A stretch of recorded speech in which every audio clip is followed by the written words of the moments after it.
Alive on the Moon, Jaro. It's on the Pen Alive, with your host David Knapp.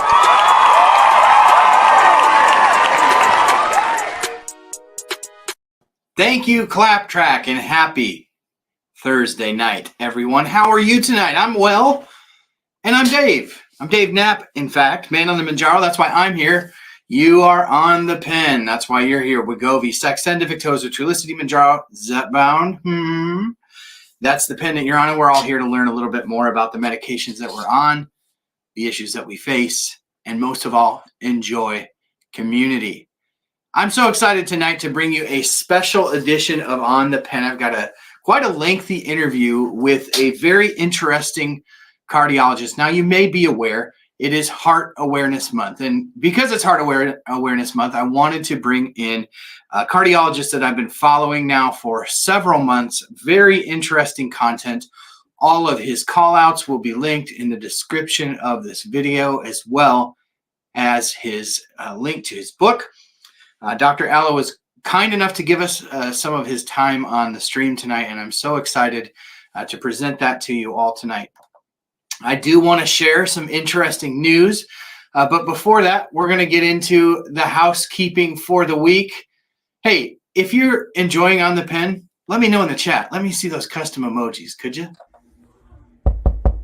Housekeeping. So the housekeeping for this week, just a reminder that our membership is growing stronger every week. If you would like to become a member, it's very easy to do. You can do that by clicking the link in the description of this video for $2.99 a month. That's the starter package of being a member. But if you can support the stream with a little bit of your financial gifts every month, it helps to support the work that I do here, all of this. So thank you to the 120 strong of you that are members currently. I really appreciate it. And if you would like to have custom emojis, custom content, custom live streams available only to the members, you could consider becoming a member of the channel. Also, I'm not sure that all of you know, but I will be going back on MOUNJARO. It's on back order, of course. I'm getting a 3-month supply of the 12.5 as soon as it comes available, so probably early March. So I will be taking Ozempic until then, but I am going back on MOUNJARO, so hopefully we can gain back some lost ground. That is the plan with that. Let's get into some of the news for the week. We'll talk about what's fresh.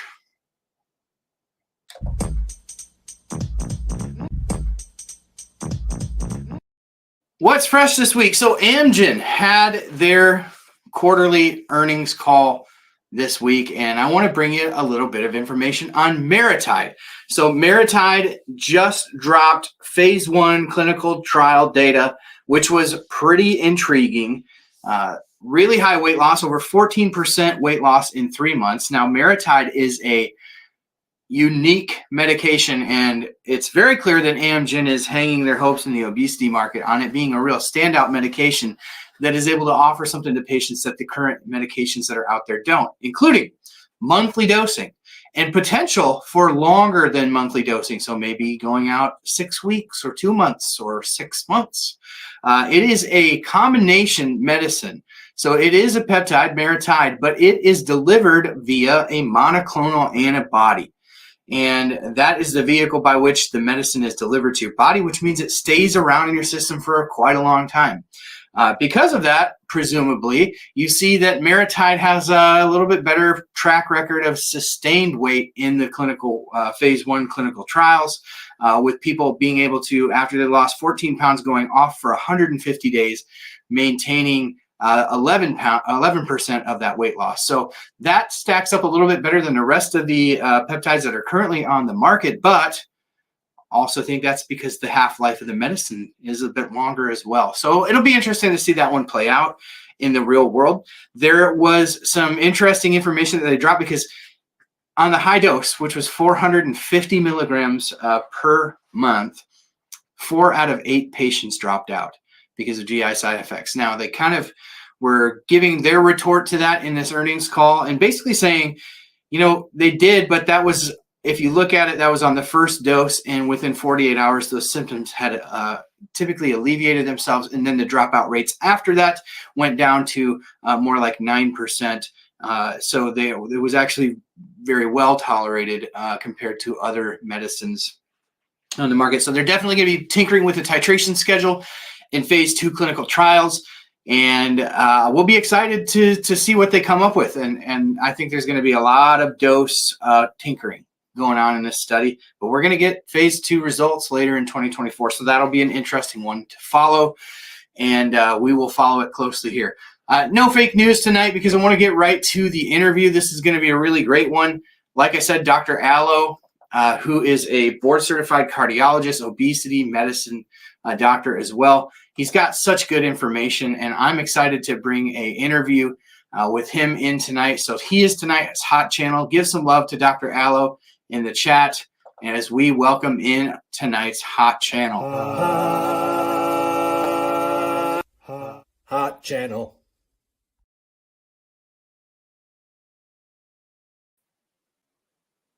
We have got an awesome interview for y'all tonight. I'm so excited. We've been trying to work this out with schedules for a little while now, and I was hoping that we would be able to pull this thing together for Heart Awareness Month here in February. You all know the story about my own father, my own journey to be healthy and keep my heart ticking for a lot longer than my dad's did for my own 4 kids. So I came across Dr. Alo's content via Texas Heart Doc, who we had on a couple weeks ago, and just was very impressed with his ability to just take time out of his day, mainly as a busy cardiologist, to answer thousands and thousands of questions that people have on TikTok, on YouTube, wherever you find him. You can find him on all the socials, and we'll be sure to link his socials in the description of this video. But he was kind enough to come give us some of his time tonight and do an interview here for On the Pen. So I'm going to welcome in Dr. Mohamad Alo. Dr. Alo, welcome to On the Pen. All right. Thanks for having me. I'm super excited to be here. I appreciate it. My pleasure. The pleasure is all mine. And I know that our community over here is going to be super excited to hear from you, to hear from me enough. I call myself a pretendocrinologist. I'm just a dude on the internet who got diabetes, was looking at bariatric surgery, and then discovered GLP-1s to treat obesity and diabetes. And I fell in love with the science behind it and just started making videos, and here we are. So I always get geeked out to talk to experts, and so that's what we're excited to talk to you about tonight. All right. That's a very common story. I get a lot of patients. As a cardiologist, we got to clear a lot of patients for surgery. So they come to us saying, I'm having a hip replacement, I'm having a whatever, then I need you to clear me. A lot of times we get these patients that are, well, I'll tell you a story. Let's just call him Alan, right? So Alan comes to me, he's 476 pounds, and he's like, I need clearance for gastric bypass surgery. So I'm like, oh, cool, come on over, whatever. I meet him, we're talking. I'm like, all right, so, when is your surgery? He's like 30 years old, maybe. Like, when is your surgery? Because I need to know, like, can we get an echo in time? Do we need a stress test? Can we just clear him? Do we need an EKG? Like, what do we need? Some blood tests maybe just to clear him? He's like, oh, it's not going to be for a few years, doc. I'm like, wait, what are you talking about? What do you mean a few years? Like, usually they tell you it's next week or, in a month, or I got it set up for January, whatever. He's like, yeah, it's not going to be for a few months. I'm like, what are you talking about? What do you mean a few months? He's like, well, I got to weigh under 400 pounds. So I'm working with a nutritionist and a dietitian, whatever. I was like, oh, I was like, don't worry, dude, I got you. I was like, you're not going to need any of that. We can now like force people to lose weight effortlessly. I mean, it used to be so much harder, but now it's like, hey man, I got you. So this was probably back in May or early June. Within 4 or 5 months, we had him on a combination of like 3 medications, and my man was down like almost 200 pounds. He was like 316 maybe, or I don't know, 170 pounds, something like that. He keeps losing weight, so I don't know exactly at what point. But he comes back and he's like, I was like, all right, well, you look like you're doing real well. You've lost 170 pounds or whatever it is. And okay, we can clear you for a gastric bypass. And then he looks at me, he's like, no. He's like, can I just keep doing this? I'm like, well, sure, absolutely. That's even better. It's better than rearranging your anatomy, getting short bowel syndrome and can't absorb whatever. they get all these weird, side effects and symptoms. So he just stuck with it. And I've been just following with him, and he's just one story. My record breaker, I had a guy recently in 2 months lost 80 pounds. And just like literally in 2 months dropped 80 pounds. He used to come in on a wheelchair all the time, could barely move. Now he's like up and walking. He's like super excited. He's super happy. I mean, he's still 400 some odd pounds. I mean, no one's going to lose 80 pounds if they only weigh like 220. But he's up and walking around, super excited. The one thing that people always criticize these medications for is they say, well, don't you lose muscle mass if you lose weight too quickly or whatever? I don't want to be flabby. Well, first of all, you're going to be a lot stronger because now you can actually move your body around.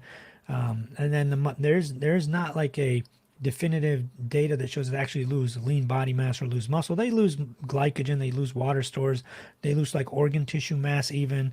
But all of the studies that have been done on weight loss, whether they've lost weight with exercise, calorie restriction, however they do it, if you lose that much weight that quickly, you're going to lose some fat-free mass or some lean body mass. So I think that data and those scare tactics, or people trying to scare you from using GLP-1s or any of these weight loss medications, just overblown. I mean, you got people who are 480 pounds that are now 420 and are like, this is the greatest I've ever felt, doc. I can get up, I can walk around, I can mow my lawn, I can walk to the mailbox. So there's lots of amazing stuff like that. And I think you said you had Texas Heart Doc on here too. He's lost an amazing amount of weight. He's like 147 pounds, I think now is what he told me. I'm sure he's probably a little bit less now. But he says he had his highest, I believe it was like 220, and got down into the 145 range. And he's just doing fantastic. He looks like a totally different person. He's energetic. He's excited about life. And I noticed that with a lot of my patients. I had a lady who was 320, maybe 330 pounds as well. I met her in the hospital. I mean, I'll just tell you this story. It's a tearjerker. We met in the hospital because she had atrial fibrillation, morbidly obese, atrial fibrillation, sleep apnea, everything. Sleep apnea is the number one cause of atrial fibrillation. Atrial fibrillation is this heart rhythm where the top two chambers of your heart, here I'll show you on the heart. These are always kind of cool. Your heart has 4 chambers. You got the 2 bottom ones and then the 2 top ones that you really can't see from here, but you can see them on the back. The top 2 chambers, instead of contracting, they just kind of quiver. We call that atrial fibrillation. They fibrillate. You get that a lot from sleep apnea. It's almost the number one cause now is sleep apnea. That's what I saw her for in the hospital. I got her out of AFib. Obviously, that was the reason they called me. She comes in to see me in clinic. We're talking, all right, the AFib's looking good. You're still in rhythm. You're doing well. And then I was like, all right, so what are you doing about weight loss? And then she just looks at me. It gives me this blank stare, and like tears start coming down her eyes, and she starts bawling. And I'm like, oh God, what did I do now? I'm like, all right, well, we don't have to talk about it this time. Like, this is what I do. I'm not going to not talk about it, right? I mean, she looks at me, she goes, no, it's totally fine. You're the only doctor that's ever talked to me about weight loss. She's like, look at me. I'm almost 350 pounds. Not a single doctor I've ever been to has told me I need to lose weight, or that I'll help you lose weight, or that I'm going to help you lose weight together or whatever. So she started bawling, and I was like, oh, okay, well, that's better than I was hoping for. This is good. So I'm like, all right, well, listen, we can absolutely make you lose weight. That's not hard. She's like, what do you mean it's not hard? She's like, I've been trying my whole life. I was like, oh, don't worry. We got some magic now. But anyways, we started out on some pills. I think it was phentermine to begin with, or maybe diethylpropion, I'm not sure. She lost like 30 pounds right off the bat. And Ohio was super strict about those medications. You could only be on them for 3 months and then off for 6 and then back on. So it's kind of tricky kind of navigating that initially. But February of 2023, they changed the rules. Now you can be on them forever as long as you keep demonstrating weight loss. So she's lost like 30 pounds, 35, and then she stalled out a little bit. So that's when we added on other things, obviously some GLP-1s, and I think I added metformin, maybe Topamax, one of those, I'm not sure. Weight just started flying off. She got down to 216 the last time I saw her, maybe 213. And she comes in wearing like a suit coat, nice jeans, nice shoes, super like happy and bubbly. She's like, you gave me my life back. She has like all this confidence now. So these medications have been life changing. I mean, people have become and transformed into absolutely completely different people. And I come from a background, a lot of newer doctors who just graduated, all they know is GLP-1s, right? Oh, let's put everybody on Ozempic and put everybody on MOUNJARO, and that's the end of it. Like, That works for some people, but it's not going to work for everyone. If you don't know how to deal with the harder cases, the other thing is I'm a certified personal trainer. So I come from a world of also coaching people down to weight loss, like just count your calories and make sure you get enough of this and that and the other thing. And let me see your tracking. Okay, cut out this food, cut out that, drop your calories by 78, like literally sometimes 78. Get rid of the 3 grams of green grapes that you're eating. Like, it could be anything, but like when you need to diet down to a 5% body fat, 7% body fat, whatever for a show, you got to be real strict and crazy. You got to take a scale with you to work. And I was one of those people. I got down to 7.4% body fat, just taking a scale with me everywhere, literally weighing everything. It is a type of eating disorder. I'm not saying it's not, but when you're trying to get that lean, you have to do that. So anyways, she got down to as low as she's ever been and happier than ever. But also, like what I was saying is that a lot of people come from this new world, like, a lot of recent graduates or physicians that haven't been around that long. All they do is just, they open up these pop-up telemedicine Ozempic clinics and think you just put everyone on Ozempic or MOUNJARO and that's the end of the world. It's the end of it. Here you go. Here's your injection. See you later. And they think just everyone magically is going to lose weight. Some people will, probably a vast majority will. But what do you do with that 30% of people? You put them on any of this and their weight barely budges. Then what? Now what tools do you have in your pocket? What have you done in the past? How can you improve that? That has been kind of the problem with these weight loss clinics. Like the hospitals will sometimes start a weight loss clinic and they'll hire like an ER doctor or a gynecologist or, a handful of, doctors, nurse practitioners, PAs. What's that? A prescriber. A prescriber, exactly. They will find someone who can write the script. And they think that if you just hand someone an Ozempic script, that's the end of it. The data has shown time and time again that if you just put people on Ozempic and walk away or just keep refilling it, they're going to lose that initial 10 to 14 pounds and then they're going to be back. Just like any other.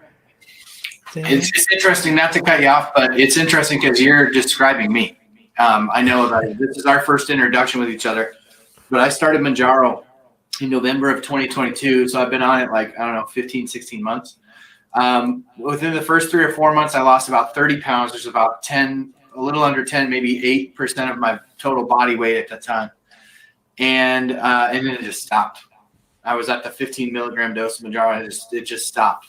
I never got I've got, 6,500 followers over here on YouTube and another 22,000 on TikTok. So I interact with, and it's all people on GLP-1s. And I interact with all types. But, you hear from people who are like, yeah, I take a GLP-1 and I'm never hungry. I never, I can't even look at food. That's never been my story on these medications. So now I'm at that point, all right, what else do we have to look at? So what's your body weight currently? So currently 298. And what is your height? 5'10", 5'11".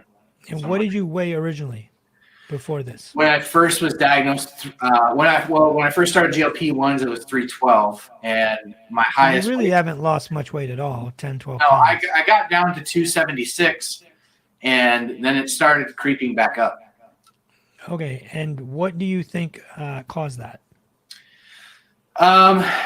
I hit a plateau at the weight loss that it was giving me. I was on the 15 milligram. I really have changed this whole time. So this obesity discussions, Dr. Alo, I feel like can be a bit nuanced because obesity is not just a disease of the body. It's a disease that affects the mind and the spirit and everything, right? And so I have been on a 20-year cycle of yo-yo dieting and mostly with the ketogenic diet. So I was diagnosed diabetic in November of 2021, so going back 2 years and change. And my doctor is a keto zealot. And so he was like, you got to go keto. And I said, well, I've been yo-yoing on ketogenic diets for 20 years. I think it's part of what landed me in this metabolic mess is doing this every year. Gain 45, lose 30, gain 45, lose 30. And that's what I did for almost 20 years. But I obliged, just trying to be a good patient. And in a year of keto, I went from 319 to 312. I told him I don't lose weight on keto anymore. And he's like, well, you would be 1 out of 500 people or 2 or 3 out of 500 people. And so that was kind of my story. And so generally I try to eat lower carb. I definitely eat on even a bad day, probably under 100 grams of carbohydrates. just to keep my blood sugars in check. Did you ever track calories? I have not. And so what I was getting at was when I started Mounjaro, I was just sick of the dieting, the doing anything that felt extreme, because I know about myself and my disease is that the pendulum swings really hard back the other direction. So I really have done nothing different in this whole time. I've done absolutely nothing different. I haven't increased my calories or increased my movement. Matter of fact, the only time that I've intentionally increased my movement and really watched closely, well, I should say there have been times where I watched my calories a little bit closer, but intentionally increased my movement and intentionally watched my calories at the same time was when I started putting it back on. So I don't know. I think I've got to get to the point where I'm strict and really, really reducing my calories low. Otherwise, I don't think I'll see the scale move. But yeah, you're part of that. So there's a few reasons why that happens. Sometimes, even without medications, if you are eating 3,000 calories a day to maintain a body weight of 300, usually that's what it is. Well, probably a little more. It's like 3,600 calories a day to stay at 300, right? That's about what everyone's metabolism generally is. You cut your calories by 600. Now you're, let's say, eating 3,000 calories a day.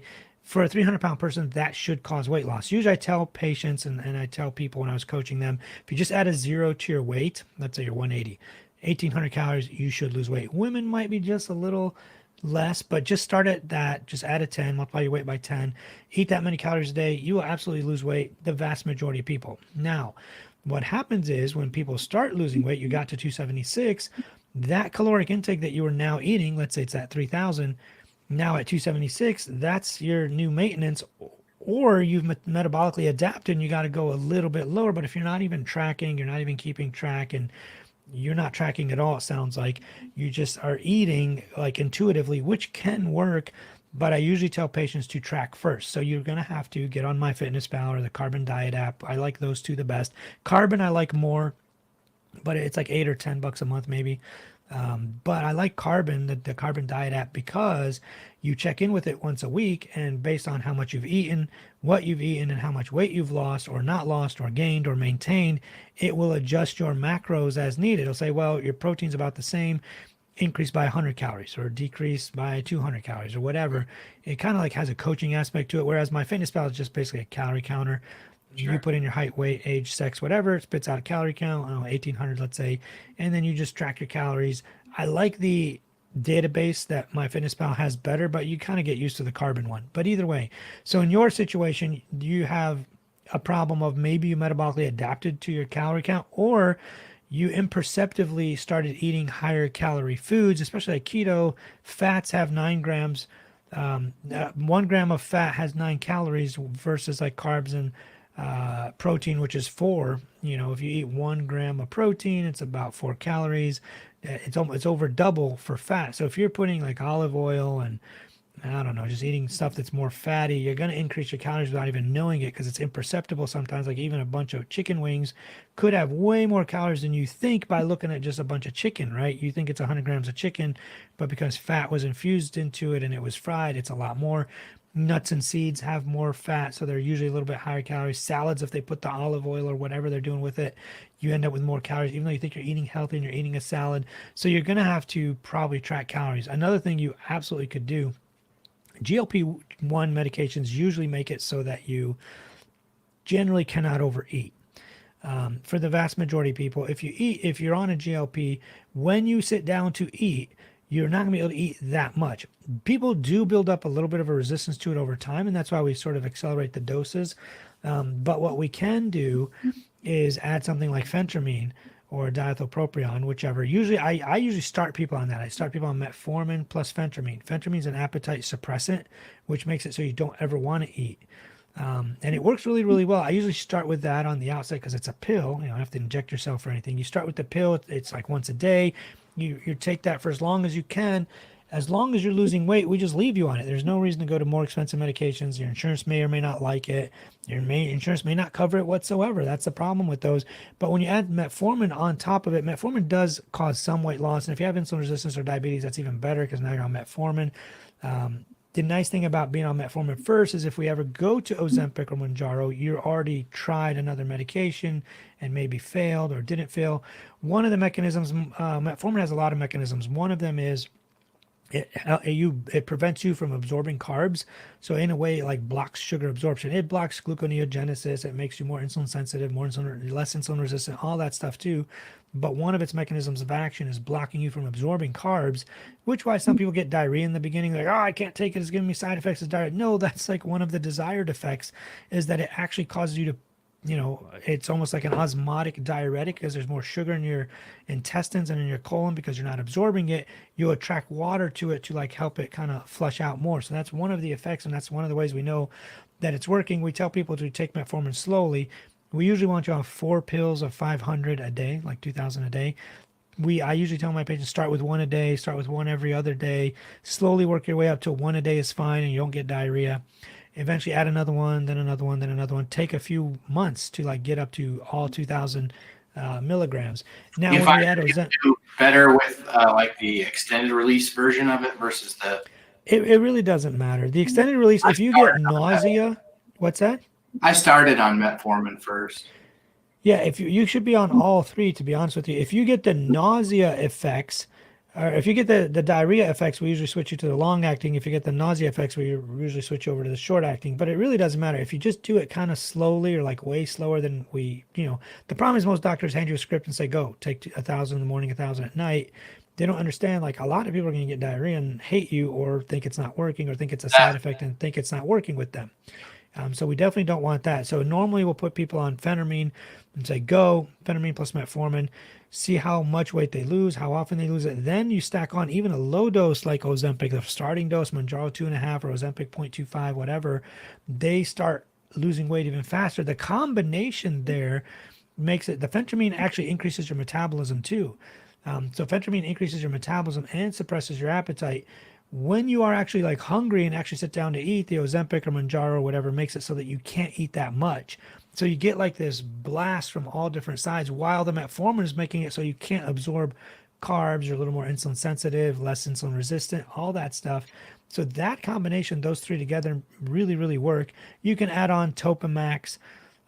You can do other things. You could switch to diethylpropion. Sometimes when somebody's like kind of maxed out on the phentermine, we switch them to diethylpropion.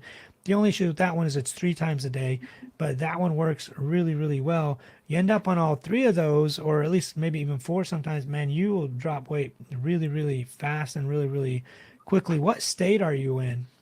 I'm in Iowa.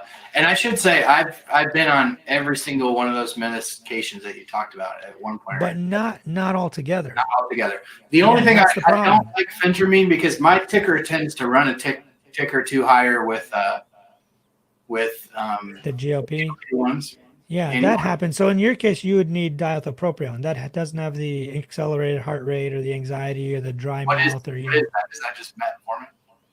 No, it's called diethylpropion. What is it? Medication. Huh?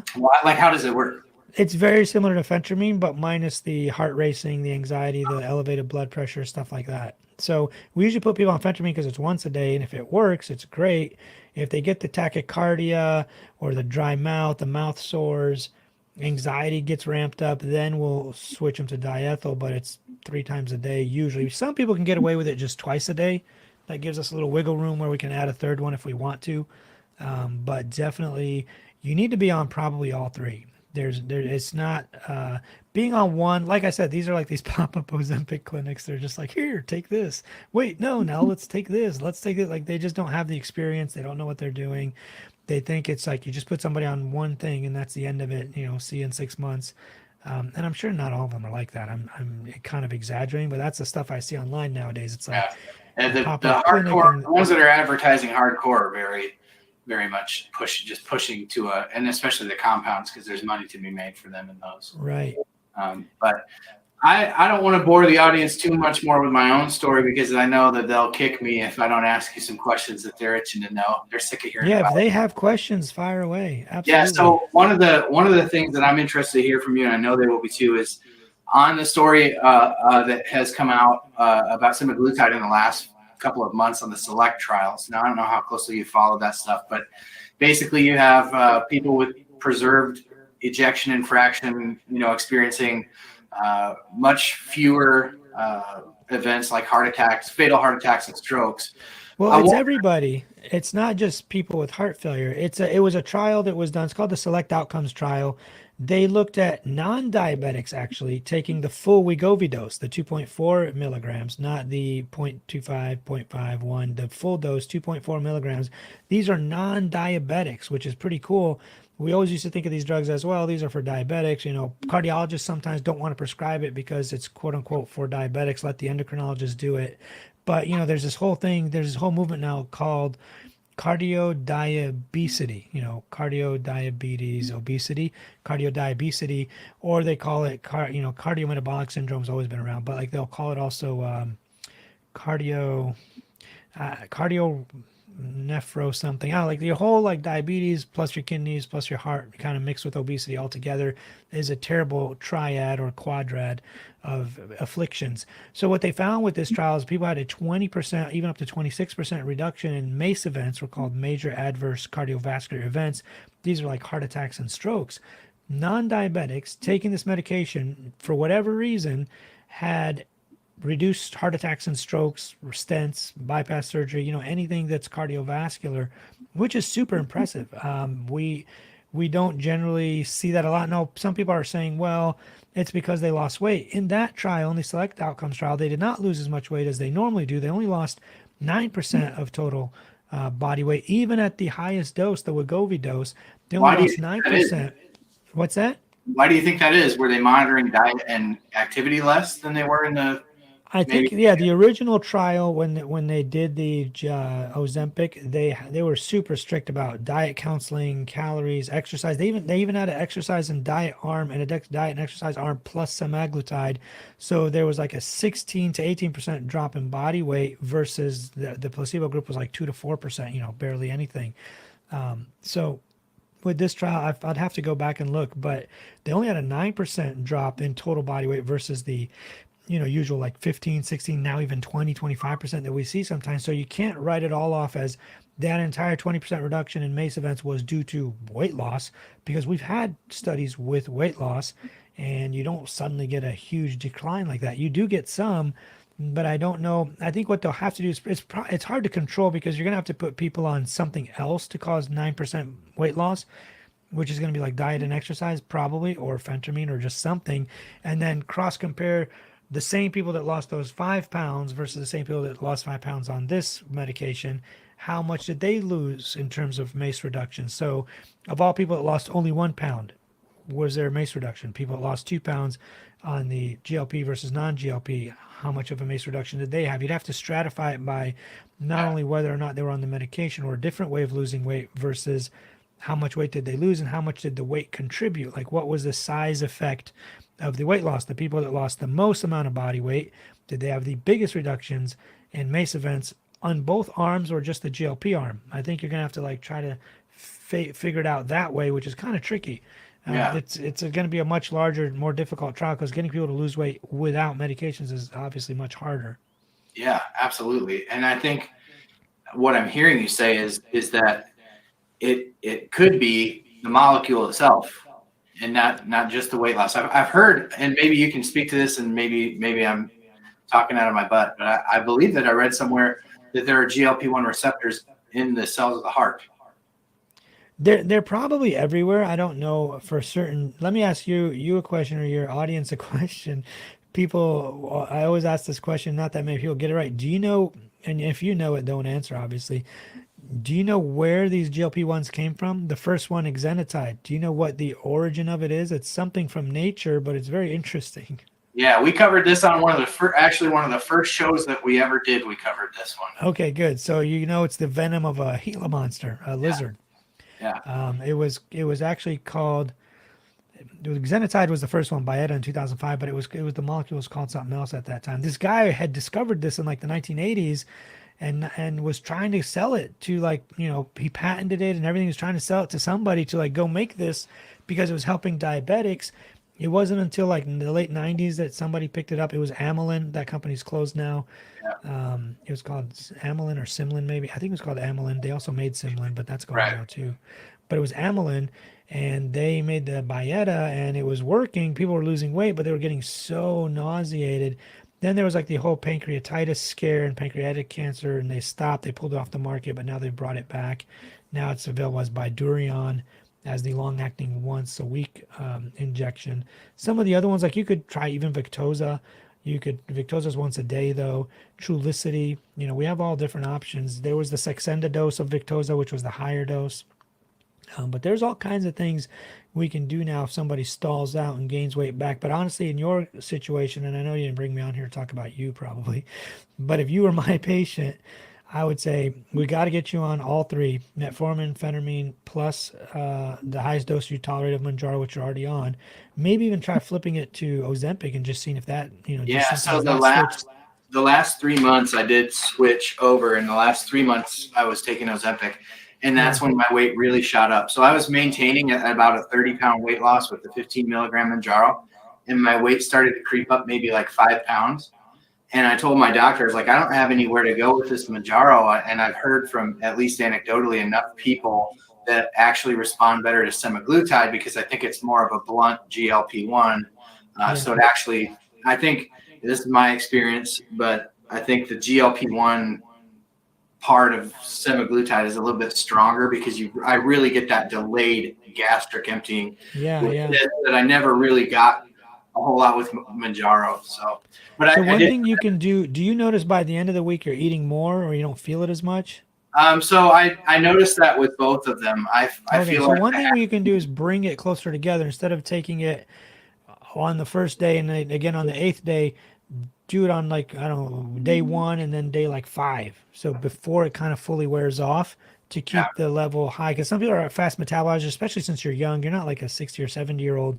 So 60 and 70-year-olds, you can get away with, you might even spread it out. We might tell them to take it every 10 days because they're just like, oh my God, the second I gave myself that second injection, I feel miserable. Okay, then just stop. Wait till the 10th day and inject yourself. In your case, I would go the first day, maybe the 4th or 5th day, and see if you can keep that level higher for a longer period of time. Definitely the phentermine in your situation is probably going to make a huge difference. I would track calories just to know, like to find out, how much am I actually eating? Like, what do I need to eat to get there? Because if you get, the thing is, like, your metabolism will reset too. When you get down to a new body weight, you said you're like 5'10", let's say you get to like 190, right? Or 185, I don't know, just pick a number. Your metabolism will reset to what a 180-pound-year-old needs. Now you only need like 1,800 calories a day to lose weight. At about 2,300, you can maintain. You're going to gain weight. Initially, you'll gain 5 to maybe 10 pounds. Most men, at least. Women will gain 5 to 7. Men about 7 to 10, maybe 12. Right off the bat, once you increase calories. Once you come out of a calorie deficit, which you were, you come off a calorie deficit, now your muscles are taking back up glycogen. Water goes with it. Every gram of glycogen, 3 ounces of water follow it. So you're going to shoot up in weight 7 to maybe 12 pounds right off the bat once you increase your calories, even to maintenance. Not even so maybe that's what happened with the Ozempic, is maybe my calories, just subconsciously I was eating more even though I didn't feel like it. But I've been practicing more of that intuitive eating. I don't eat if I'm not hungry. If I'm hungry, sometimes like I always tell my patients, you don't have to actually eat. Like, if you're not hungry, don't force feed yourself. Definitely get enough water and fiber. But if you're not hungry, move on. Go to sleep hungry. No big deal. I mean, it's not optimal, but it'll get you the results. Eventually, we can tweak it and get you off, some of the other meds, or leave you on just a much lower dose. But the whole idea is, once you get down to an ideal body weight, or whatever body weight you want, no one can tell you what you should weigh. But once you get down to what you like, at that point in time, we got to crank your calories up a little, and then you're going to put on some weight, mostly water and glycogen, and then you got to maintain that.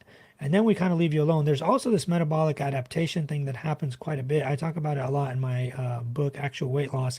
Some people, before we had these meds, they're in a calorie deficit for a long time, like 3 months, 4 months. They're losing weight. They stall out. Let's say you get to, you said 276 maybe. You get to 276, you're stuck there. In your situation, we would crank your calories back up a little. Let's say you're eating 3,000. We'd put you back up to 3,300, maybe 3,400, have you gain back those 10, 12 pounds, sit you in a calorie maintenance or even a little bit of a surplus for 3 to 4 months, 5 months, 6 months to bring your metabolism levels back up so that now you are able to consume more.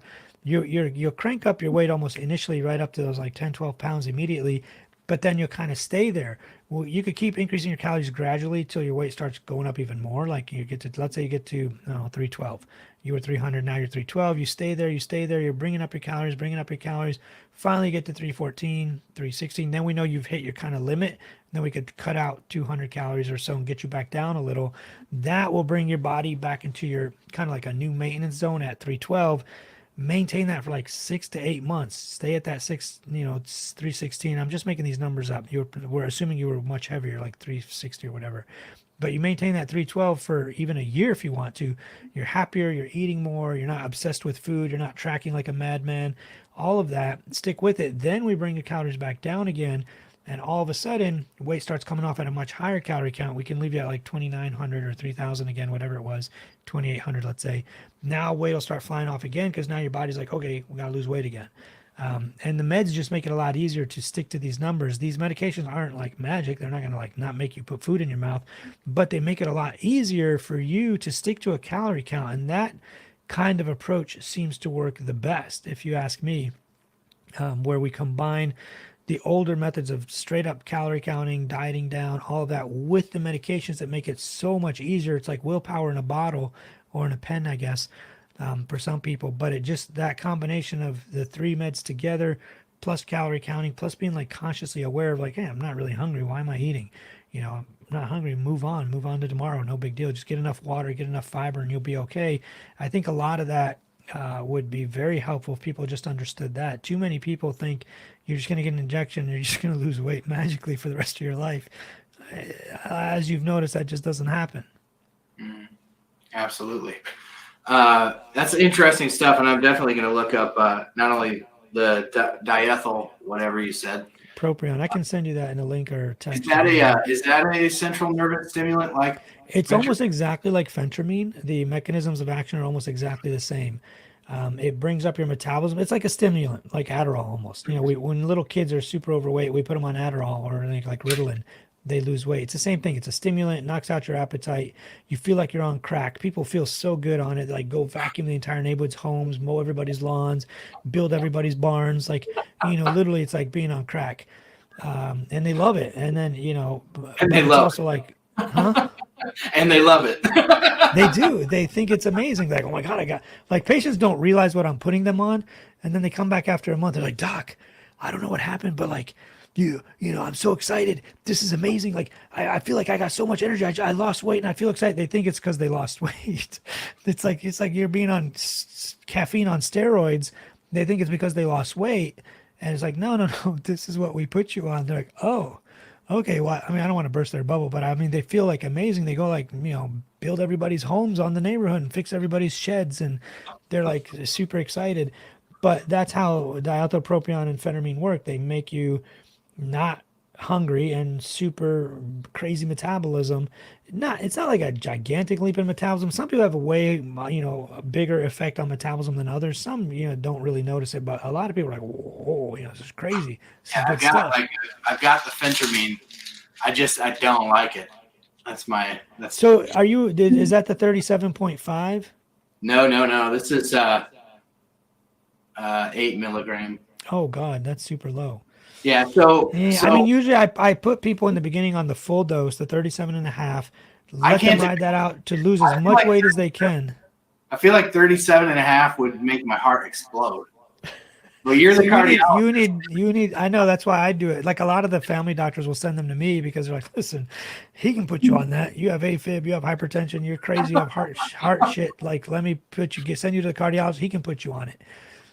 So that's why, I get a lot of patients because of that. They're like, hey, listen, or the patient will go back to their family doctor and be like, Doc, I was reading about this medicine and it can speed up your heart rate. And the family doctor will be like, listen, he's a cardiologist.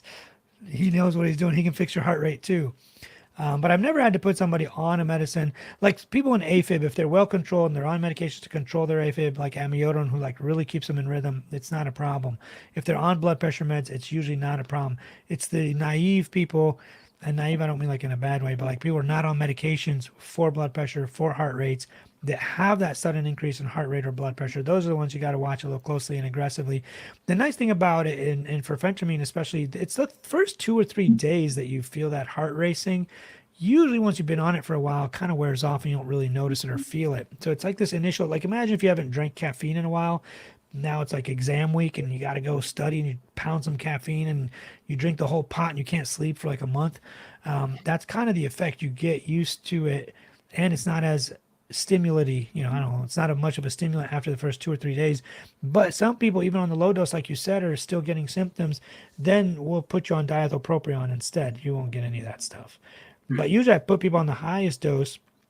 When we add Ozempic or whatever, you could lower it. I'll still ride it out on the highest dose as long as they can take both to see how much weight they can lose quickly. Because the faster you get the weight off for most people, the better they're going to do. Their metabolism, their metabolic markers all improve. Their insulin resistance, their diabetes. They get off blood pressure meds. They get off diabetes meds. They can walk. They can walk the dog, shovel their house. Whatever it is. Here in Ohio, it's freezing. But they can do all that stuff because now they can actually function. So we try to get off as much weight as possible, then slowly reduce like the phentermine dose down to the 8, 10, 15 dose or even 20. We'll drop the Ozempic down a little just to see how they do, or even just be like, hey, stop everything. See how you do. We can always go back. It's not the end of the world. Stop everything for 3 months. See how they do. If they maintain or just put on those 5 to maybe 12 pounds, they're fine. If they start really putting it back on, then obviously we got to go back to it and kind of teach them again how to have a good, healthy relationship with food, how much they should be eating or not eating. One of the biggest things that patients say to me is like, Doc, ever since you put me on this phentermine, now I know how much I should be eating. Like I would sit down with my family at night and eat for no reason, just because there's food sitting there. I'm not hungry. I'm just bored. I'm just sitting with family to hang out with them. And I just start putting food in my mouth, even though I'm not even hungry. These medications have taught me, the phentermine in this lady's case, and most of them, like these medications have taught me that when I need to actually eat and when I don't need to eat, it's just like an education in like how much food you should be eating or not eating. So it's been fantastic. I mean, in the past, all we had is these older medications like phentermine, Ritalin, Adderall, diethopropion, Topamax, what was it called? Prestique. I don't know. There was this one, they took it off the market. What was it called? Correct. I can't even remember. It's been so long. Stick or something like that. I don't remember. There was a few, but all we had is those older medications. Once these came on the market, it was like, whoa, this opens up a whole new world of like, we can like force people to lose weight effortlessly now, and they have no choice. Like I tell my patients sometimes, do what you want. You're going to be like 30 pounds lighter next time I see you. And they're like, what?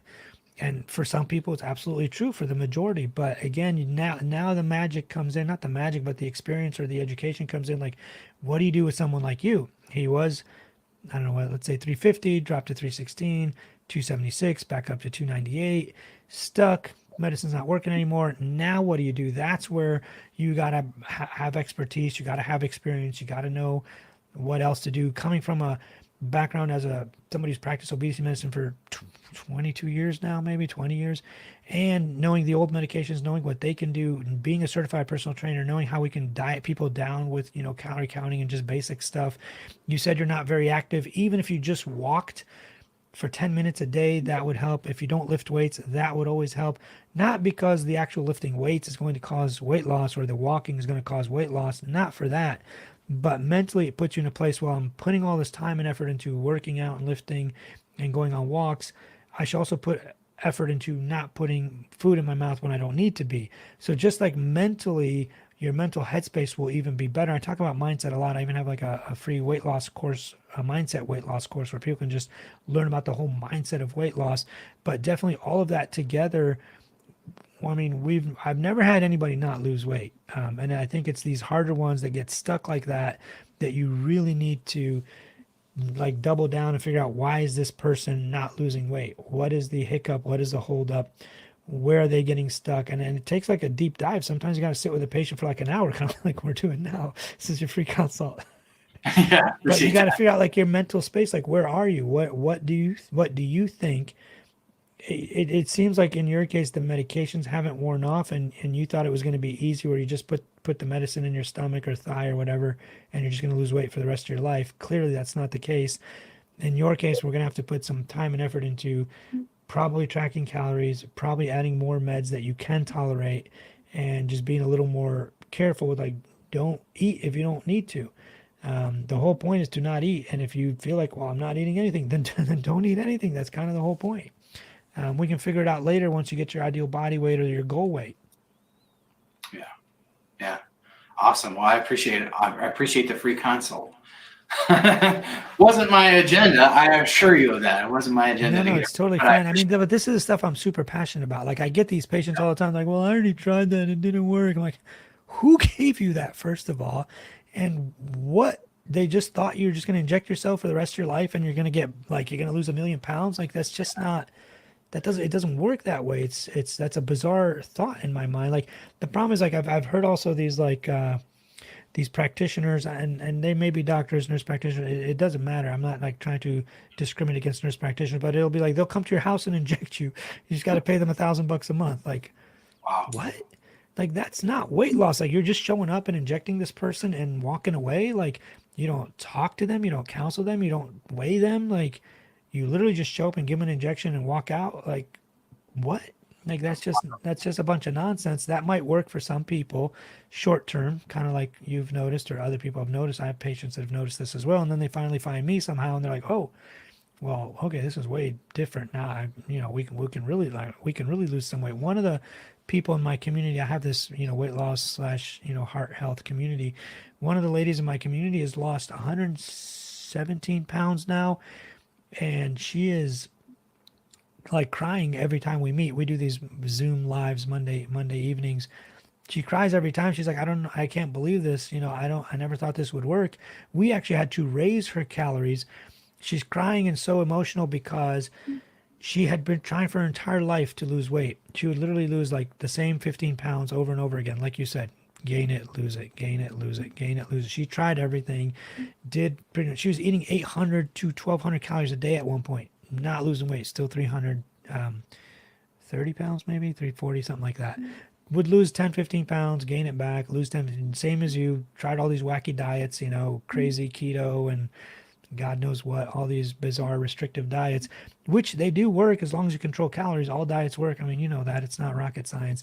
But she's been doing all that. I'm like, listen, you are in a very, very low metabolic state. You're eating 800 calories a day. You're not losing weight. Let's crank you up to 2,800. Like, you're 300 some odd pounds. You should not be eating what a 5-year-old should be eating. Like, that's just nuts. She had like a severe form of metabolic adaptation. She adapted to 800 calories, maybe 1,200 calories a day for the longest time. We put her up slowly, went up to like 1,600, 1,800, 2,200, all the way up to like 2,800, 2,900. Finally, weight started coming off. In her case, she likes walking. She does like, stuff like that regardless on her own. She enjoys that. Recently, so she's lost 117 pounds since I'd say about May or June of this last summer, and she's just killing it. I mean, just doing fantastic. Still eating about 2,400 to 2,600 calories a day, at that level. Still dropping weight, a pound or two here and there. The most she's ever lost is like 10 pounds in a month. She almost feels disappointed when it's not 10 pounds in a month. Now I'm like, listen, you can't keep losing 10 pounds a month. Don't feel bad. You lost another 4. It's great. She's got like super high expectations, super hard on herself, type A personality, like, almost all of us. But like, your expectations are a little bit off because you're working so well at like higher calories. She's like, I know, but I'm loving food and I'm enjoying it. I'm eating everything. And then this is in a female whose metabolism is usually lower than men, obviously. So at eating 2,800 calories a day, 24 maybe now, still losing weight at a nice clip, not like the 0.5, a month or point whatever a week. Still losing like 2 to 3 pounds a week, maybe sometimes more, sometimes less, but doing fantastic. And when we meet with her and talk to her every Monday, she's just like bawling her eyes out almost because she just can't believe how and why this is working. She's like, I've never been able to do this before. It's been like 7-8 months now. I've never lost this much weight, this sustainably, this easily, this like whatever. She's like, I'm just keep feeling like I'm going to fail and I'm going to gain it all back. I'm like, no, you're doing fine. You're doing it well. Just keep at it. But I think a lot of it, like you said, is the mental game. It's all like a lot of it is mental. You got to be in it, to win it. It's not like you can't be lazy. Like, before, if you wanted to lose weight, you couldn't be lazy, right? You had to work hard, you had to eat less, move more, whatever, all the usual stuff. People think now you're on medications, you can just do nothing. It's not the case. And some people, they still have to do something, or they need a doctor who's going to stack on medications and get them doing the right things and not just keep them on the same thing and trying the same thing over and over again because it's clearly not working, or it'll work for a little while and then you adapt and you kind of go back. In your case, I'd probably inject sooner. Go back to the 15 of Mounjaro, add diethylpropion, metformin. It sounds like you're maybe already on metformin. Maybe even add a little Topamax later, just see how you do. But I'd inject the Mounjaros on day 5 instead of day 7 again, or 8, and just see if that helps. That might help. Also, be more aware and conscious of what you're eating. I would absolutely track with an app, not because I think that's going to make a difference, but so that you know how much you're eating and you have a track record of what you're putting in your mouth. Like if one week you lost more weight than another, you can go back and say, oh, look, here's how many calories I ate that week versus now. Plus, it has like a coaching feature, and it can tell you, well, look, you need to cut your calories, or you need to increase them. Some people just need to increase it. You might be just too low. So in that case, you might need to increase them. But I think in your situation, just in our brief conversation, I can tell that you probably need to track in addition to adding on maybe a few more things, because it'll give you more of an awareness and an education and like kind of what works for you. I definitely wouldn't go keto or do anything extreme. Just eat what you like. I mean, I usually tell people just eat what you enjoy. It just has to be a little bit less. And that's kind of like the whole premise. Your markers will improve. Now, if you're like a bodybuilder and trying to build muscle or not lose muscle or whatever, it's a different story. We got to be super precise, precision nutrition or whatever. But in your case, or most people's case, they just want to lose some weight. You could literally just eat cookies.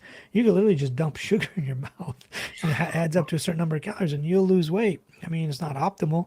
It's not the best thing in the world, but it works. So you might feel hungrier. You might not like it. You might feel like crap, but it does work.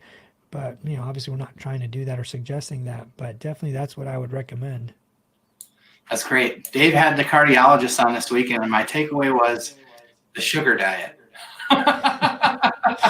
Yeah, no one is suggesting that, obviously. Dr. Alo said. People think that if you eat sugar, you're going to give yourself diabetes, which is just a bunch of nonsense. You cannot eat 1,200 jelly donuts a day and give yourself diabetes unless you have the genes for diabetes. 9% of the country is diabetic. They have the genes for it. They got it from mom or dad. Another small percentage is pre-diabetic. They have the genes for it too. They can eat a bunch of jelly donuts and make their diabetes worse. I always tell people I spent 20 years where half of each year was ketogenic eating. So I didn't. And you're still diabetic. I didn't sugar my way to diabetes. No, it's genetic. I mean, the keto crowd, and especially these carnivore crowd now, they love to tell people that the only thing you need to do is avoid sugar. Somehow magically all your problems go away if you cut out sugar. Like, first of all, sugar is the preferred energy source for all of your organs, your brain, your body, everything. Sure, you can live without it. It's an adaptive mechanism for like when we were starving in caves, during the winter months or whatever, your body can adapt to it. But why on earth would you do that to yourself? There's probably a reason that your body makes it. Right, exactly. Your body can make it. And then I coach a lot of sports. I coach football, basketball, soccer, and like high performance athletes, track, cross country, whatever. When we need to go to a tournament at 5 a.m., I'm not having my kids eat cereal in the morning. They're eating like candy. They're eating Nerds. They're literally dumping sugar in their mouth with water, or like a sugary Gatorade or whatever it is. You coming in off an overnight fast, waking up at 5 a.m. to drive an hour to go play for 90 minutes straight. You are not going to like drink some dairy, cereal. Like you can have the cereal dry if you want to, but that's not fast absorbing carbs. You need like the fastest, quickest absorbing carbs that you can get. Usually Nerds candy or any of these other like gummy bears or whatever is going to be like fast absorbing carbs, sugar water, apple juice, whatever. Any of that is going to be like your best source of energy. It'll replete your muscle glycogen the fastest, and then you have some left over in your bloodstream to like actually play sports. So I don't know, the anti-sugar people are just really weird. They're almost as bad as the anti-seed oil people. But they got some amazing supplements that they can sell you to fix your oxidation. Yeah, what's the guy that's selling the water? The magic water, Gary Brecka. Yeah, he's in and out of jail every 5 seconds. Yeah, probably again at some point. Some of his business partners keep suing him because clearly he's insane. He's like, why don't we? But he sells a $7,000 cold plunge tub that you can buy, a $3,000 electromagnetic mat that you can sleep on, a $2,000 wand to mix in your water, a $4,000 to $5,000, depending on the model you choose, hydrogenizer, something for your water supply. Just a bunch of nonsense. Wow. I need to come up with something. Yeah, you need to make some whole profile about that kind of nonsense and just sell it. My goodness. Well, so one question that I have for you, and then I'll cut you loose because you've been giving me a lot of your time tonight. So on the keto stuff, right? So I'm with you. I think that there's a whole community that is keto that is just so dogmatic that they'll never see the world a different way. Even if the science and data changes, it's like they have to bend it around their reality.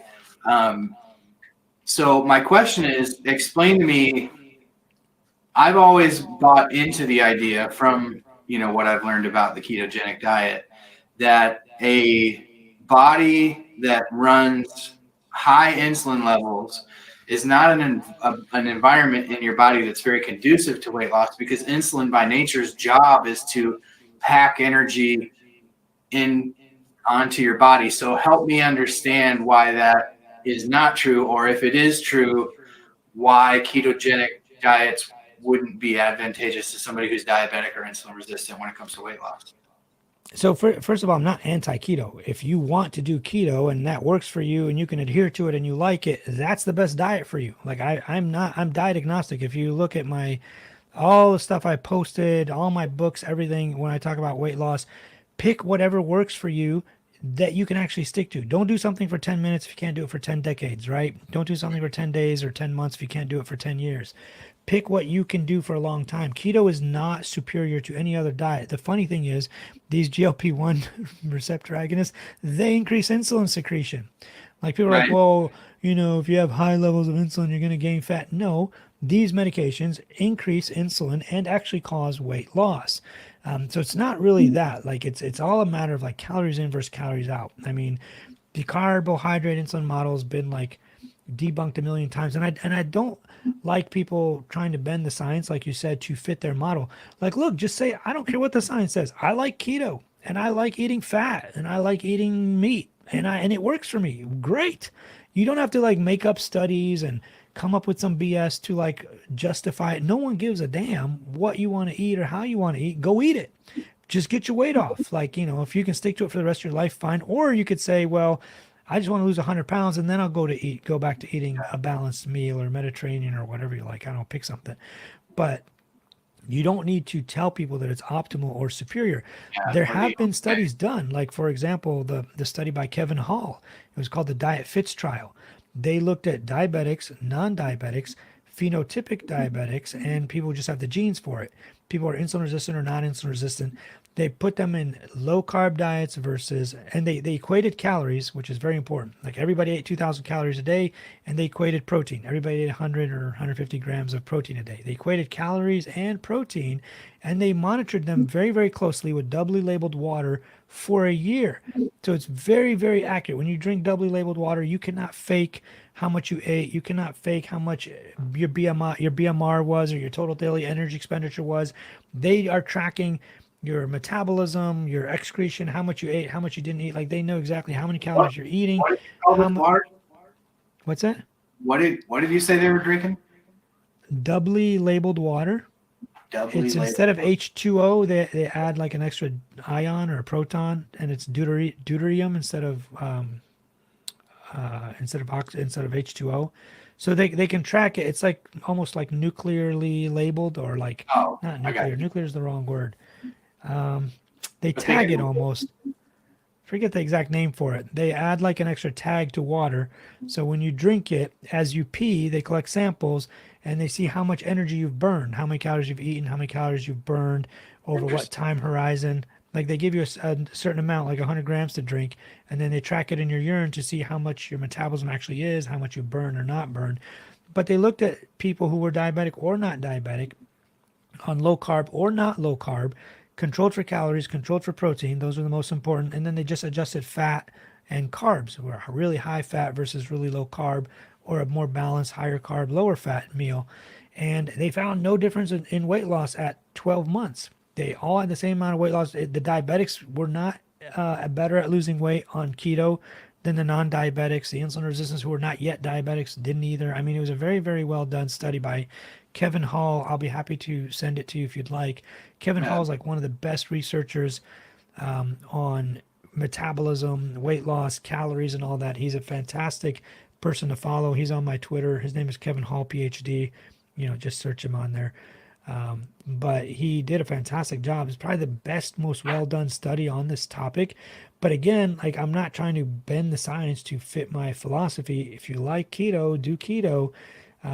The insulin will drive calories into fat if you consume too many of them.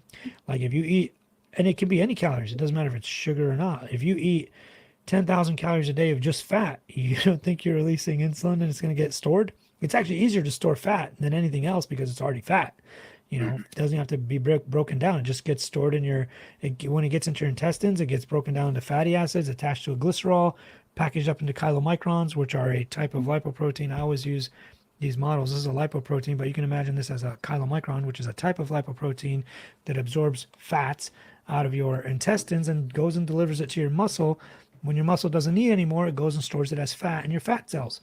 So insulin does drive that if you eat too many calories, but if you're not eating too many calories, or you're maintaining, or you're in a calorie deficit even, you actually lose weight. It doesn't matter if you're eating too many calories of carbs or fat or protein. All of it can eventually ultimately be stored if needed. Protein's a little harder, but definitely still it can be stored if you're eating more calories than you need. It doesn't matter if it's keto or balanced or what have you. The key is to get under your calorie count. And I would recommend that to most people. Back when we didn't have a lot of medication options, we would just have people count calories for like Weight Watchers almost. They get a point system, but instead it's like actual calories. It's not called Weight Watchers. It's just food. But definitely those do work. You just have to actually do it. But I'm saying this like, and I'm not being mean. I'm not like saying it's easy. It is absolutely hard. Like when I got down to insanely lean and shredded, even though it was like quote unquote easy because I just tracked calories, but it was the hardest thing you'll ever do too. Like, at the end of the day, you're like, man, I'm hungry. You're like, what am I going to do? I'm just going to go sleep, and it sucks.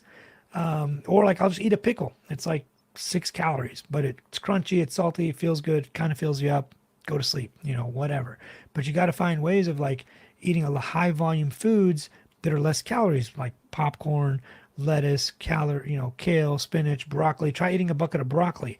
It'll fill you up and you'll feel stuffed, but you probably only ate like 100 calories, So all that stuff, you got to come up with these like tricks and ways of doing it. Like that's what we do when we're like coaching, bodybuilders to lean down. They got to do stuff like this. Like, all right, doc, I got to go eat a bucket of broccoli. Like, all right, he's going to be stuffed and wake up the next morning starving, but they're trying to get down to like 4 or 5% body weight. Now, this is the eating disorder. Please don't try this at home. But still, that's how we used to do it. Now we have medications that make it a whole lot easier, and in some cases almost effortless. But then what do you do with the hard cases that are struggling and aren't losing weight or just lost a little bit and still need to lose more? That's where you got to really know what you're doing and really have better options or, more advanced techniques. Yeah, helpful. So I need to stack some medicine. I need to start tracking with carbon. Eat my weight in straight sugar or buckets of broccoli. No, but tracking. So tracking, maybe tracking and stacking, and moving a little bit more are. Now, are you actually on metformin? No, I was on metformin prior to being on GLP, but okay, you really need to be on probably all three, and I can almost guarantee you next time we talk, you'll be like 190 pounds. Interesting. Well, maybe I'll give metformin another whirl. Who's your doctor? What's that? Do you see a doctor? Do you go to an obesity medicine physician? My doctor is an obesity medicine doctor and an internal medicine doctor. Yeah, they all have to be doctors in something. They just stack on obesity medicine. Did they not suggest to you to be on multiple medications at the same time? So no, I mean, like I said, he's extremely zealous towards the ketogenic diet. It's got a whole program, and so it's kind of like beating my head into a wall. I feel like I've said 100 times. It isn't for me, But I think anyway, that's probably an offline topic. He's a good guy. He's been extremely helpful to me and my family over the years, but for this specific issue, it's just Yeah, so you probably need to go to somebody who has a little more experience in obesity medicine. Like if you go to all the obesity medicine conferences now, they're always talking about like stacking on medications. You should not just put somebody on one, or if you start them on one and they get stuck, then what do? You got to put them on something else, or like counsel them like we're doing now, like start tracking calories, lift a little weights, walk a little, not because it's actually going to contribute to weight loss, but it'll put you in a better mindset around the whole experience. Like you'll be more like bought in almost to like this new way of like kind of eating and acting and thinking of food and thinking of like how you're going to eat. The mindset of it is huge, and they need to be able to like coach you through that. And then even the best obesity medicine doctors don't have the time usually. You need somebody who's like super dedicated, like maybe even like it sounds like you have a community. Maybe your community can help each other with that. Like that's what we do in my community. We like support each other with this kind of stuff, especially the headspace stuff more so than even, just counting calories or cutting weight or medication, experiences or what have you. But I would recommend that, or be like, listen, doc, I talked to somebody and he told me put me back on this stuff or put me on this diethopropion or whatever. I can send you the names of it, the exact doses if you want. It's super easy to do. I wouldn't be opposed to going on metformin again if it was a very slow titration up. Yeah, have them prescribe it as 500 milligrams, 2 in the morning, 2 at night, and then just take one every other day for a week. Add on another one later, add another one, just slowly go up till you're. Because the main overlap with GLP-1 is going to be that reduction of liver sugar, right? So you'll never be hypoglycemic. These two medications, the GLP-1s and metformin, will never cause low blood sugar reactions. So that's never going to be a problem. So don't worry about that at all. Okay. They are not like glimepiride or Prandin or Starlix or some of these other medications that would like secrete it, or like insulin, even like straight up insulin. They're not like that at all. They're not going to cause low sugar issues at all. They don't do that. Right. Yeah, I might give all. I'm going to take it all under advisement and talk to my doctor about all those things. So see if we can start stacking some. Yeah, I mean, have them reach out to me. I love teaching. I mean, if they want me to come down and give them a talk or whatever. I mean, I speak at medical conferences all the time about my most requested talk is weight loss. I mean, like literally they're like, I have 1 million talks on cardiac topics. They're no, we want the weight loss one. I'm like, that's like 3 hours. You got like a 3-hour time slot. They're like, yeah, we'll make one. I'm like, okay, fine. Yeah. And that lecture is on YouTube. You can go to YouTube and watch it. It's 3 hours long. I will make sure that we get in the description of this video link to all the social media channels that you have and your book that you mentioned. You say Actual Weight Loss. Yeah, it's called Actual Weight Loss. Yeah, so it's on Amazon. It's on everywhere. It's kind of a cool book. Yeah, absolutely. We'll link to that down there in the corner. No, but yeah, I'll send you links. I mean, I'm not here to like sell books or anything. No, but definitely point people definitely. I enjoy teaching, and the more people that learn about this stuff, and the more like we have an obesity epidemic. It's not rocket science. 70 to 80% of the country is overweight. Over 40% is obese now. If we don't get these numbers down, we're going to have serious problems. Luckily now they have this new like CRISPR technology where we've been using it in cardiology. There's this medication called inclisiran. It's an injection that's like twice a year now that modifies, it's an mRNA silencing medication that modifies your genetics kind of temporarily, where it crushes your LDL. You drop your LDL cholesterol by about 50 to 60%, 52-ish, 55. What is the name of this medicine? Inclisiran. Inclisiran. I can send you all that stuff. But it's a great medication because you would get an injection once or twice a year now, and it drops your LDL by like 55%. We never had that ability before. It's super easy. They're working on a way of where it's like only once a year, once every 18 months, or even once in a lifetime eventually. It's called this CRISPR technology. It's super fascinating where they inject you with this little molecule. It goes into your genes, edits out the part that makes cholesterol or like makes too much cholesterol, let's say, because you do need it. You edits out like that thing, or edits out the obesity gene maybe, or the diabetes gene, or the insulin resistance gene. Like just think of all these things, the dementia genes, the Alzheimer's genes, the heart failure genes. Like it goes in, edits it out those little things, and then boom, you have like no chance of ever getting heart failure when you get older, or dementia, or Parkinson's, or diabetes. Like that stuff is super fascinating. So I love teaching this kind of stuff. If we can hopefully cure the epidemic of obesity and get everybody kind of on track, we'll live a way longer, and be more productive for a longer time. Yeah, that's amazing. I've covered a version of that type of medication that they're studying for diabetes, where they're going in and it modifies how the beta cells in your pancreas respond to glucose, and it's fascinating. So that would be sweet. We'll see where all this leads. Dr. Alo, this has been helpful. I would love to do this again sometime and talk about a little bit more about the SELECT trials, talk about some of the stuff that's come out with Tirzepatide and blood pressure, and just kind of where you see the future of treatment for cardiac issues, as it relates to this class of medications and beyond. I'd love to talk to you a little bit more about my own heart health. I think having followed your stuff, I'm like, I need to be on a statin. This is gonna make you flip a lid. But I went back and looked at the last lipid panel that I had, and my LDL was almost 200. And I had shared with you that my calcium score was 18. And that was all in the Widowmaker artery. And that was the artery that was 99% clogged when my dad had his fatal heart attack. So you have familial hypercholesterolemia. You have a genetic disorder that gives you super high cholesterol. You need more than just a statin. Yeah. You need like statin plus Zetia plus Repatha, which is an injection Repatha too. is the one that I was looking at today. You need to be on probably all three, because that's not going to get better. The problem with calcium here, I'll show you this. Calcium happens, where's my finger? Right here. It's late stage. I got to move it this way.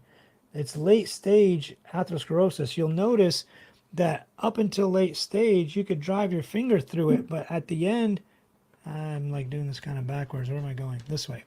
At the end is when it gets plugged up and it starts encroaching on the lumen. This part here is getting tighter, whereas all the rest of them, it remodels in a way to keep it open. The plaque starts building up, down here. Well, going this way. The plaque starts building up down here. The artery like shifts out of the way to keep itself open, but eventually it gets too late. This is where we see calcium. It's a late stage finding. But the artery has still remodeled to keep itself open. You got to get that to stop completely and not get worse. You're like a ticking time bomb, and I'm not trying to scare you or anything, but I patients like me to just tell it like it is. But you need to get that LDL probably down into the 40s for a long time to make that stop and not get worse and even reverse a little. The newer, fresher plaque will reverse a little, and then the stuff that's a little older will stabilize. The stuff that's calcified is not going anywhere, but at least we can stop it from getting worse and getting, plugging up your arteries, a bit more. You probably take an aspirin. I would take Crestor 40, Zetia 10, and full dose. Repatha only comes in one dose, but it's twice a month injection. You'll get your LDL probably down to like 20, 30, maybe somewhere in that range, and I would just leave it there for the rest of my life. Yeah, good to know. Minus 40, minus 41. Yeah, that's where it needs to be. So, I was I had commented on one of your videos on Twitter today, and you had commented back, and because you made a video responding to a guy who was about my age who had a CAC score of 1, and I was like, man, mine was 18. And you're like, you need to be on a statin, you need to be doing this, you need to be doing that. So I went back and looked at what my LDL was at the time that they did that, and so I was like, holy crap, I need to be on a statin. But again, the keto fixes that, right? Yeah, so it does. It actually, in most people, not most, but I'd say like 30 to 40% of people on a keto style diet, obviously depending on what fats they've chosen to eat, they will have a significant increase in their LDL cholesterol. I mean, obviously. Right. So anyway, for another time, but I appreciate your help tonight and all the knowledge that you brought to the channel. We'll have all of the call outs for your social medias in the description of this video. And I really appreciate you giving me some time on a weekend here. So thank you very much, Dr. Alo. Yeah, of course. Thanks for having me. Absolutely. We'll do it again. Take care. Dr. Mohamad Alo, all of his information linked in the description of this video. I hope you enjoyed that. If you did, make sure you go over and give his channel a follow, whether you be on TikTok or YouTube. I believe he's over on Twitter as well, so make sure you give him a follow and give him some love on his channel for coming over here and spending some time with us this evening.